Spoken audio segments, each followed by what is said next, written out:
ओम। मेरे योगाभ्यासी भाई बहनों को मेरा प्रणाम। आइए थायराइड और स्लीप एपनिया से बचें तो करें उज्जाई प्राणायाम। उज्जाई प्राणायाम को करने के लिए किसी शांत स्थान पर अपना आसन ग्रहण करें। इस आसन को विषम परिस्थितियों में कुर्सी पर बैठकर भी किया जा सकता है। गले को संकुचित कर सांस नासिका से खींचा जाता है। गले में सांस का घर्षण होता है और इससे एक आवाज निकलती है। सांस का घर्षण नासिका में नहीं होना चाहिए। प्रारंभ अवस्था में पूरक रेचक का ही अभ्यास किया जाता है। धीरे धीरे पूरक और रेचक को समान समय में रखा जाता है और कुछ अभ्यास के बाद कुंभक को दुगने समय तक कर दिया जाता है। कुंभक के समय जालंधर बंध और मूल बंध भी लगाए जाते हैं। इसमें प्रवास की प्रक्रिया यानी कि श्वास छोड़ने की क्रिया हमेशा बाईं नासिका से ही होती है। इसको करने से थायराइड संतुलित होता है। थायराइड एक ग्रंथि है जिसमें से थायरोक्सिन निकलता है। अगर थायरोक्सिन सम्यक मात्रा में, संतुलित मात्रा में ना निकले तो शरीर में कुछ व्याधियां उत्पन्न होती हैं। यदि थायरोक्सिन की कमी होती है तो इसे हाइपोथायराइडिज्म कहते हैं। इस अवस्था में पाचन क्रिया मंद हो जाती है और व्यक्ति का वजन बढ़ने लगता है। हृदय की गति भी धीमी हो जाती है। थकान, सुस्ती और ऊर्जा की कमी महसूस होती है। व्यक्ति कहता है बगैर खाए पिए ही मेरा वजन बढ़ा जा रहा है और जो रुकने का नाम ही नहीं लेता। यदि इसके विपरीत अवस्था हो जहां थायरोक्सिन ज्यादा निकलता हो तो ऐसी अवस्था में पाचन क्रिया तीव्र हो जाती है।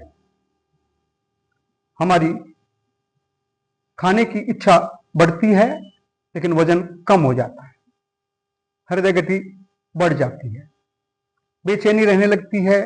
निद्रा की कमी हो जाती है और थायरोक्सिन के असंतुलन से बहनों में मासिक धर्म भी अनियमित हो जाता है। बालों का झड़ना, त्वचा का सूखापन, चिड़चिड़ापन, ये सब थायराइड द्वारा दी गई सौगात हैं। थायराइड में को संतुलित करने के लिए हम उज्जैरी प्राणायाम से अपनी थायराइड ग्रंथि को व्यायाम देते हैं, स्पंदन देते हैं। थायरोक्सिन अगर संतुलित मात्रा में निकलने लगता है तो इन सब व्याधियों से हमें निजात मिल जाती है। कुछ भाई बहनों को रात में सोते समय खर्राटे आते हैं। खर्राटों के आने का भी अपना एक हानि है।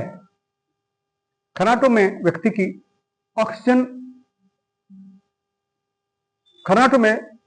की कमी हो जाती है और कभी कभी सोते सोते स्लीप एपनिया हो जाता है और व्यक्ति का राम नाम सत्य हो जाता है। हमारे इस थायराइड के संतुलन न होने से हृदय रोग उत्पन्न होता है, अस्थमा उत्पन्न हो जाता है, फुफ्फुस और कंठ विकार उत्पन्न हो जाते हैं, टॉन्सिल। इन सब में लाभ के लिए आवश्यक है कि हम उज्जाई प्राणायाम करें ताकि थायरोक्सिन संतुलित मात्रा में निकलता रहे। ये प्राणायाम टॉन्सिल में भी लाभ करता है, अनिद्रा को दूर करता है, मानसिक तनाव को दूर करता है, बच्चों में तुतलाना और हकलाने को दूर करता है, गले संबंधी रोग दूर हो जाते हैं, हमारी स्वर जो है वो मधुर हो जाता है। ये प्राणायाम कुंडली जागरण के लिए भी काफी लाभदायक है। इस प्राणायाम को करने में हमें कुछ सावधानियां भी रखनी होती हैं। जैसे अगर गले में कोई सूजन है या श्वास संबंधी कोई ऑपरेशन हुआ है तो इसे करने से पूर्व अपने चिकित्सक से अवश्य सलाह लें। प्रारंभ की अवस्था में हम इसकी 5 से 10 आवृत्तियां करते हैं। आइए एक बार इसको अभ्यास को करें।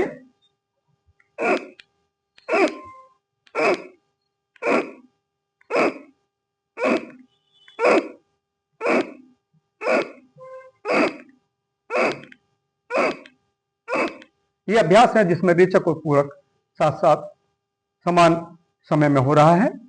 अब इसी अभ्यास को दूसरे तरीके से करेंगे।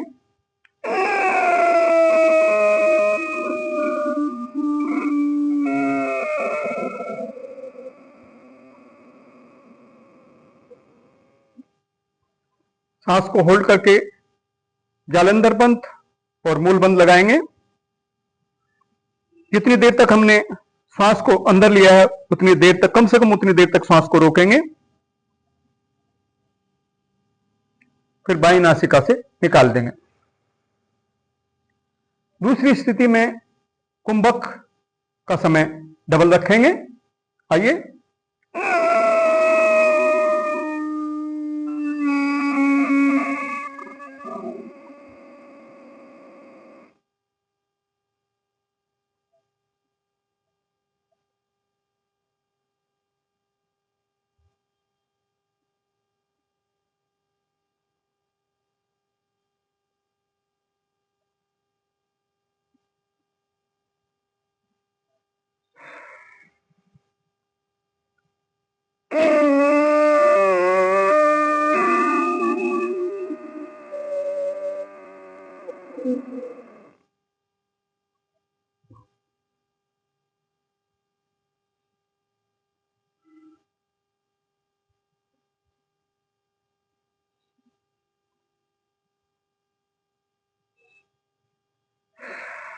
पूरक करते समय अगर खांसी उठे तो बीच में रुककर ठीक से खांस लीजिएगा, क्योंकि हो सकता है अंदर कुछ लगाव हो आपके श्वास श्वसन तंत्र में जो हट रहा हो।